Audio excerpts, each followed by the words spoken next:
नमस्कार मित्रांनो, स्वागत आहे आपल्या चॅनलवर जॉब विथ भूषण. तुमच्यासाठी एक चांगली जॉब ऑपॉर्च्युनिटी घेऊन आलो मित्रांनो. ही जी वॅकन्सी असणार आहे मित्रांनो, मुख्य निवडणूक अधिकारी कार्यालयाअंतर्गत क्षेत्रीय कार्यालयाकरता अ, मनुष्य बळाचा इथं बाह्य यंत्रणेद्वारे घेण्याबाबतचा हा जी आर आलेला आहे मित्रांनो. बाह्य यंत्रणेद्वारे इथं मनुष्यबळ घेण्यासाठी हा जी आर आलेला आहे मुख्य निवडणूक अधिकारी कार्यालय अंतर्गत मित्रांनो. ओके, तर मित्रांनो हा जो जी आर असणार मित्रांनो 29 मार्च 2025 चा जी आर आहे, लेटेस्ट जी आर असणार आहे. बाह्य यंत्रणेद्वारे भरती असणार आहे. कोणत्या कोणत्या जिल्ह्यामध्ये किती भरती असणार आहे, कशा पद्धतीने अप्लाय करायचं आहे, संपूर्ण माहिती तुम्हाला मी सांगणार आहे मित्रांनो. व्हिडिओ शेवटपर्यंत बघायला विसरू नका आणि चॅनल नवीन असेल तर चॅनलला सबस्क्राईब करायला विसरू नका मित्रांनो. बेल आयकॉनला प्रेस करा. चला तर मग सुरू करूया व्हिडिओला. आता मित्रांनो यामध्ये काय दिलेले आपण बघून घेऊया.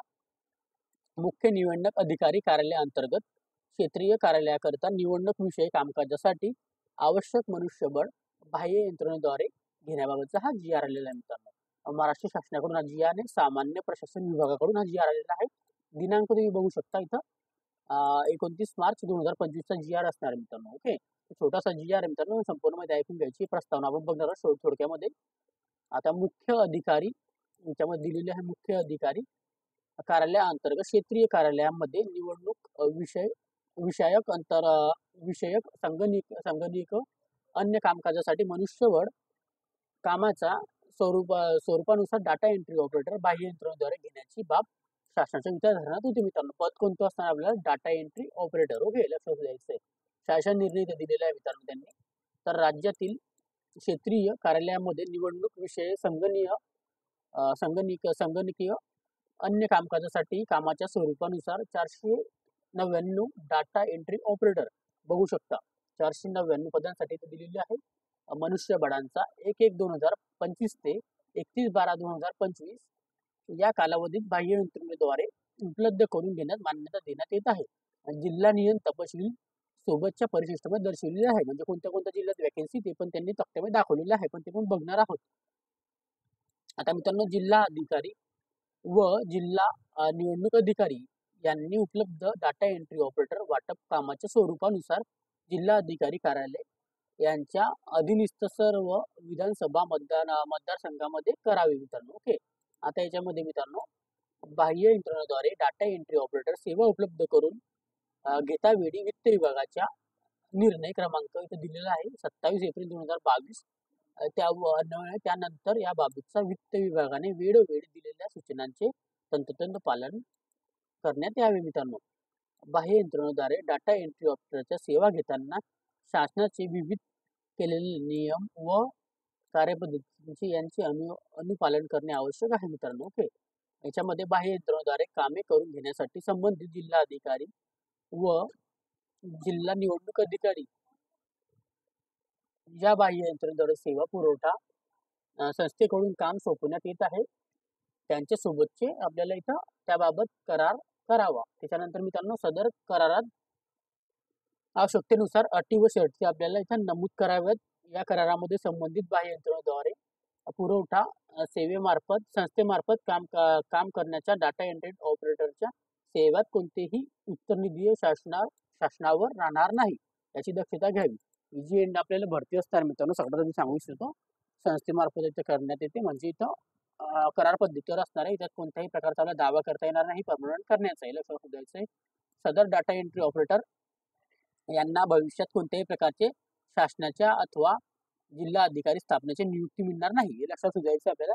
कोणत्याही प्रकारे आपल्याला इथं परमनंट करता येणार नाही व कोणत्याही प्रकारे आपल्याला इथं भविष्यामध्ये परमनंट केलंही जाणार नाही किंवा ते स्थापना पदांवर हक्क प्रस्थापित करू शकणार नाहीत. म्हणजे तुम्ही हक्क पण इथं जमवू शकणार नाही याची आपल्याला पुनर्कल्पना संबंधित बाह्य सेवा पुरवठादार संस्थेचे कर्मचाऱ्यांचे लेखा स्वरूपात देण्यात यावी. म्हणजे तुम्हाला त्या लेखी स्वरूपात तिथं लिहून द्यावं लागणार आपल्याला इथं स्टॅम्प पेपरवर की मी इथं करार पद्धतीवर काम करायला तयार आहे. ते लक्षात द्यायचं. बाह्य यंत्रणेद्वारे पुरवठादार संस्था यांच्याकडून लेखी संतमी लागणार आहे मित्रांनो. ओके, आता मित्रांनो याच्यामध्ये बाह्य यंत्रणेद्वारे उपलब्ध करून घेण्यात आलेल्या डाटा एंट्री ऑपरेटर हे संबंधित बाह्य यंत्रणेद्वारे सेवा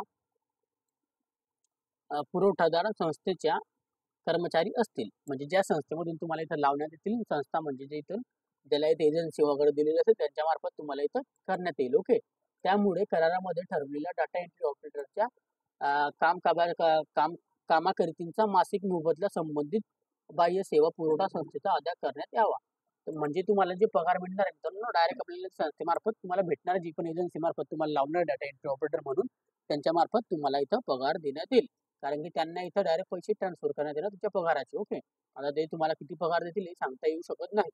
वित्त विभागाच्या 27 एप्रिल 2022 यांच्या शासन निर्णयातील निर्णय क्रमांक 1 नुसार बाह्य यंत्रणेकडून कामे करून घेताना जर अशी कामे नियमित पदनिर्मिती करून केली केली केली असता जितका खर्च आला असता त्या खर्चांच्या कमीत कमी 20 ते 30% इतका बचत होईल, अशा रीतीने आपल्याला करून घ्यायची आहे मित्रांनो तरतूद. ओके. त्याच्यानंतर मित्रांनो सदर तरतुदीमध्ये विचारता घेऊन बाह्य यंत्रणेद्वारे सेवा पुरवठा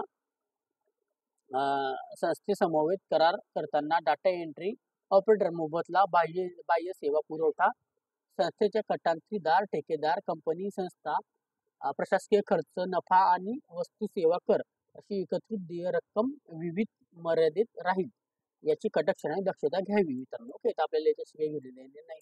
आपल्याला आता बघायचे कोणत्या डिटेल्स वॅकेन्सी आपण ते पण इथं बघणार आहोत.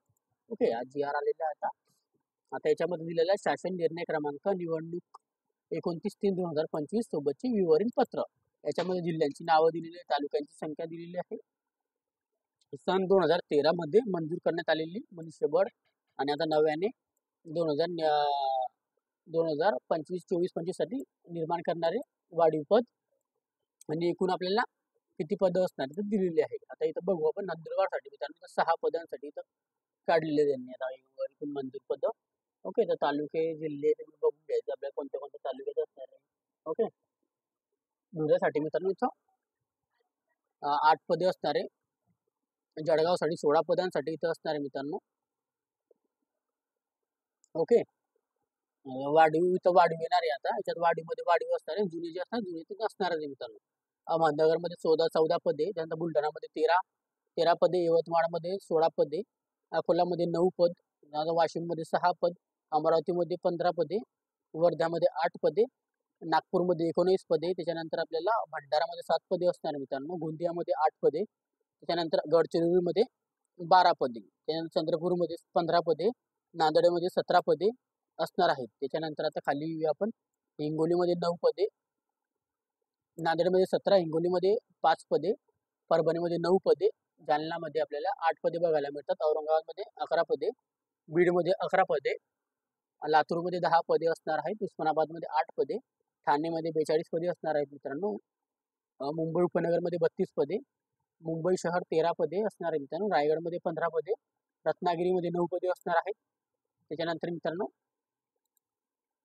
सिंधुदुर्गमध्ये आपल्याला इथं 45 असणार जास्त वॅकन्सी याच्यामध्ये पदांमध्ये, सोलापूरमध्ये 11 आणि 19, सातारामध्ये 11, कोल्हापूरमध्ये 13, त्याच्यानंतर सांगलीमध्ये 12 आणि आपल्या पालघरमध्ये 10 असणार आहे. एकूण इथे तुम्ही पदे बघू शकता, जुने असणार आहे 358, आता वाढीव पदे असणार आहे मित्रांनो. इथं वाढवून करून आता 499 पदे इथं केलेले आहे मित्रांनो. ओके. अशी चांगली अपॉर्च्युनिटी आपल्याला असणार आहे मित्रांनो. आपल्याला इथं संस्थेमार्फत इथं ही भरती भरण्यात येणार आहे. तर तुम्हाला नक्की आवडलेलं असेल इथं अप्लाय करण्यासाठी आपल्याला पुढच्या व्हिडिओमध्ये तुम्हाला सांगेल जिल्हा प्रत्येक जी वॅकन्सी निघत असते मित्रांनो. आपल्याला झेडपीच्या वेबसाईटवर जाऊन चेक करायचं असतं आपल्या झेडपी, जी पण आपली जिल्हा परिषदची वेबसाईट असते नंदुरबार, धुळे, जळगाव, त्याच्यावर टाकायचं झेडपी नंदुरबार, झेडपी धुळे यांच्यामध्ये जाऊन आपल्याला चेक करायचं असते, तिथून भरती भरल्या जाते मित्रांनो. ओके. तर तुम्हाला इथं झेडपीच्या वेबसाईट वगैरे तुम्हाला इथं चेक करून घ्यायची आपल्या जिल्ह्यामार्फत. तर 36 जिल्हे असणार आहेत, संपूर्ण जिल्ह्यांची आपण वेबसाईट टाकू शकत नाही, तर आपण झेडपीच्या आपल्या झेडपी जिल्ह्यामध्ये जे पण असेल झेडपीची वेबसाईट त्याच्यावर जाऊन चेक करत राहायचं. ओके. तिथून आपल्याला अप्लाय करून घ्यायचं आहे. तुम्हाला काही शंका वगैरे असेल तर तुम्हाला कमेंट बॉक्समध्ये कमेंट करा, व्हिडिओ आवडला लाईक करा आणि माझ्याशी काही बोलायचं असेल तर टेलिग्रामच्या व्हॉट्सअपला मेसेज करा. टेलिग्रामची लिंक व्हॉट्सअपची लिंक डिस्क्रिप्शन बॉक्समध्ये दिलेली मित्रांनो. तुम्हाला याची PDF फाईल डाउनलोड करण्यासाठी टेलिग्राम चॅनलमधून डाउनलोड करायची टेलिग्राम आणि व्हॉट्सअप ग्रुपमधून. ओके. आणि तुम्हाला काही माझ्याशी बोलायचं तुम्हाला मेसेज पण करू शकतो तुम्ही केव्हाही. आणि तुम्हाला नक्की हा व्हिडिओ आवडला असेल तर जास्तीत जास्त मित्र परिवारापर्यंत शेअर करायचा आहे व्हिडिओला. आणि टेलिग्रामची लिंक व्हॉट्सअपला डिस्क्रिप्शन बॉक्समध्ये दिलेली आहे मित्रांनो. ओके. आणि आपल्याला चॅनलवर पहिल्यांदा असेल चॅनल सबस्क्राईब करायला विसरू नका, बेल आयकनला प्रेस करायला विसरू नका. डेली तुमच्यासाठी नवीन जॉब ऑपॉर्च्युनिटी घेऊन येत असतो आपल्या चॅनलवर.